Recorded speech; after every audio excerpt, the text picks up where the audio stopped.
تخيل ان في جهاز في جيبك بيقرر امتى تفرح وامتى تزعل وامتى تركز وامتى حتى تضيع ساعتين من عمرك من غير ما تحس. والأسوأ اننا بنفتحه عشرات او مئات المرات في اليوم من غير سبب حقيقي. والسؤال بقى هنا اللي انا عايز اسأله لك، هو مين بيتحكم في مين؟ انت ولا جهازك؟ فان شاء الله ده موضوع حلقتنا النهارده عن التليفون. فبدون مقدمات كتير خلونا نحكي الحكاية ونشوف الموضوع.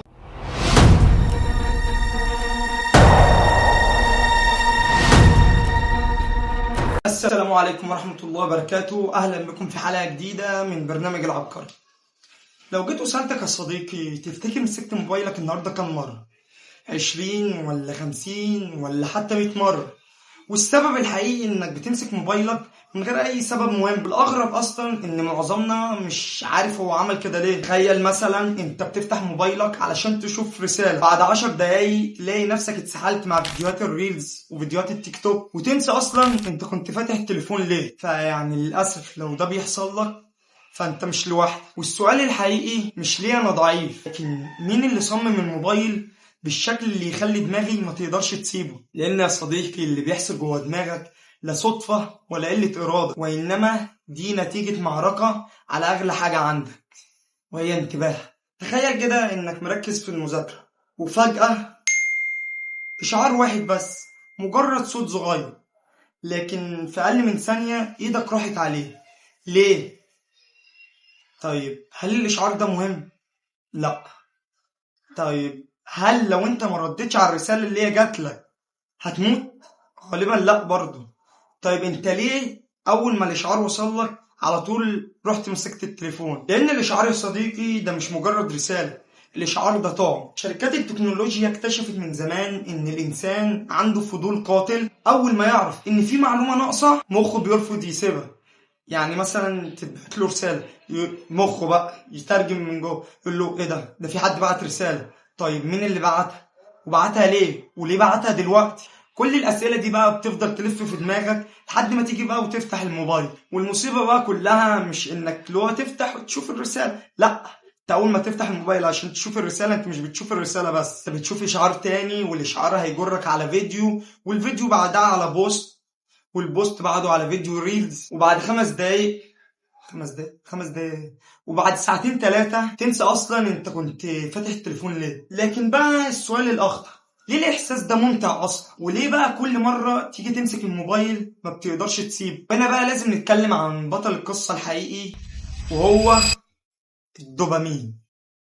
يمكن تكون سمعت كلمة الدوبامين مئات المرات. الناس تقولك الدوبامين بوظ حياتنا، الناس تقولك انت لازم تعمل ديتوكس دوبامين. لكن بقى انت دلوقتي بتسأل ايه هو الدوبامين اصلا؟ ناس كتير فاكرة انه هرمون السعادة، لكن في الحقيقة هو مش بيخليك سعيد. ايه؟ طب بتقول ايه يا راجل يا ضلال انت؟ انا قرأت في بعض المقالات بتقول لو انت صحيت من النوم وجيت مسكت الموبايل الدوبامين بيبقى عالي في السماء، عالي جو. ولو جيت لا سمح الله تسيبه علشان تذاكر يعني بتبقى الدوبامين قل وما بتعرفش تركز، انت المعلومات بتاعتك بايظه ضاعت على الاخر. اصبر يا صديقي افهمك. لا انت مش عارف حاجه وانا مش مكمل معاك الحلقه دي خالص، وهعمل لك انفولو على التيك توك والانستجرام وكل حاجه. يا عم اصبر هقولك. تمام اديني معاك للاخر، قول لي بقى ازاي يا عبقري بلدك. تمام ماشي.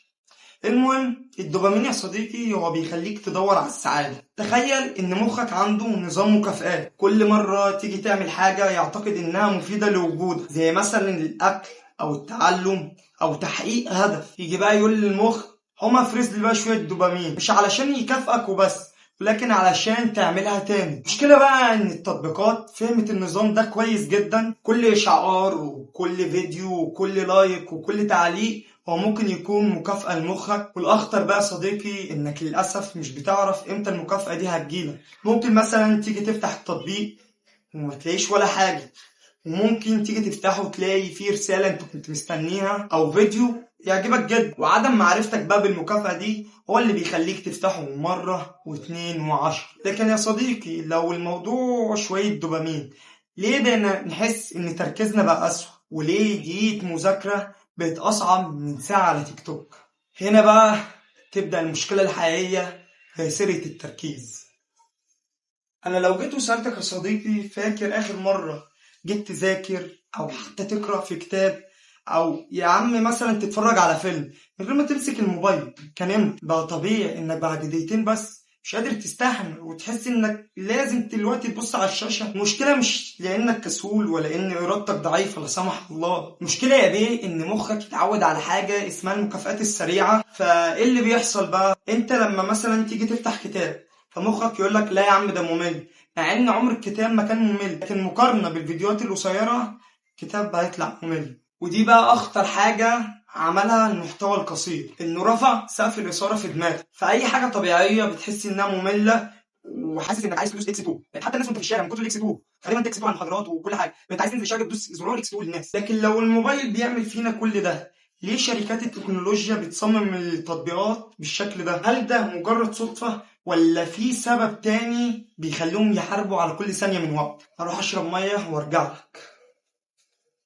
تعالى اسألك سؤال يا صديقي، تعالى ما تخافش، هسألك سؤال. قول لي كده، كم مرة جيت تفتح التيك توك ودفعت فلوس؟ ولا مرة؟ طيب الانستجرام مثلا برضو ولا مرة؟ طب يا عم اخر حاجة مثلا اليوتيوب اللي بتتفرج عليها منه برضو ولا مرة؟ طيب لو انت ما بتدفعش فلوس خالص، الشركات اللي بتمتلك التطبيقات دي ازاي بيحققوا مليارات الدولارات سنويا؟ بيجيبوا الفلوس دي كلها منين؟ لان في الحياة صديقي التطبيقات مش دي السلعة، وانما السلعة هو حضرتك. ايوه ما تستغربش، حضرتك يا صديقي انت السلعة، لان انت كل ما تقعد على التطبيقات دي في فرصة ان يظهر لك اعلان، وكل اعلان حضرتك بتشوفه هي فرصة ان الشركات دي تزيد الارباح بتاعتها. عرفت بقى؟ بيظهر لك اعلانات كتير ليه على اليوتيوب؟ انا لغايه دلوقتي ما ظهرش اي اعلان، ولو بيظهر اقسم بالله ما باخد فلوس عشان احنا ما فيش مشتركين. فلو بتتفرج دلوقتي يعني في كده في القناه هتعجبك، واشتراك ولايك باذن الله بقى المحتوى يعني.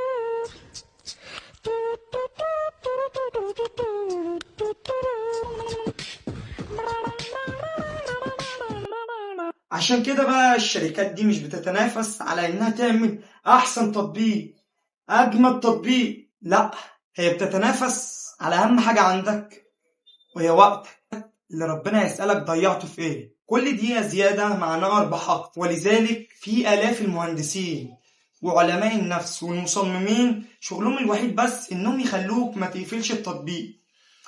فهل كل ده علشان إنهم بيكرهوك؟ لا، كل ده علشان كل دقيقة منك تساوي فلوس. طيب لو المعركة بالحجم ده كله، هل كده خلاص احنا خسرنا؟ وهل مستحيل خلاص نسيب الموبايل؟ اسمعش منك الكلمة دي، حاجتين أقولهم لك. طول ما معاك ربنا ثم العبد لله العبقري، عمرك ما هتسمع كلمة ما بعرفش أو مستحيل. وده مش لأني سوبر مان ولا خارق ولا أي حاجة، السر كله في النضارة دي. كده بشري عادي، كده خارق. ده شايف المعلومة اهي، استنى اهي أقول لك دلوقتي المعلومات. أنا آسف على العبط اللي حصل شوية. الحل بسيط، بس احنا دورنا في المصادر ووجدنا انك لازم تفهم مخ.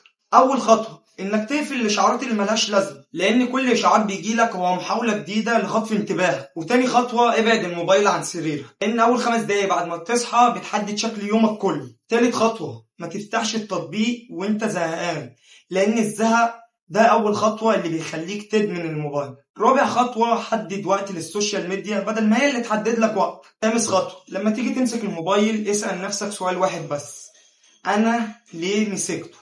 لو ما لقيتش اي اجابة استأذنك تروح تسيب. في اول الحلقة سألتك سؤال، وهو مين بيتحكم في مين؟ وبعد كل اللي عرفناه واضح ان المشكلة مش في الموبايل ولا حتى فيك، ما تخافش يعني. المشكلة اننا احيانا بنسيبه هو اللي بيتحكم في وقتنا. فيا صديقي ما تبصش للتكنولوجيا من منظور ضيق وانها بتضيع وقتنا وهي اللي مضيعنا جدا، بل بالعكس التكنولوجيا من اعظم الاختراعات في تاريخ البشرية. لكن الفرق بين الشخص اللي بيستفيد منها والشخص اللي بتسرق عمره هي مين فيهم ماسك زمام السيطرة؟ وهقول لك يا صديقي، افتكر كل دقيقة بتضيعها من غير قصد هي دقيقة مش هترجع تاني، فاستغل وقتك. بس يا عم، دي نهاية الحلقة، فما تنساش تنزل تبص على المصادر وتشوف الحلقات اللي فاتت. تستنى ان شاء الله الحلقة الجاية، وتعمل لايك واشتراك وكل الحاجات الجميلة دي. بس سلام.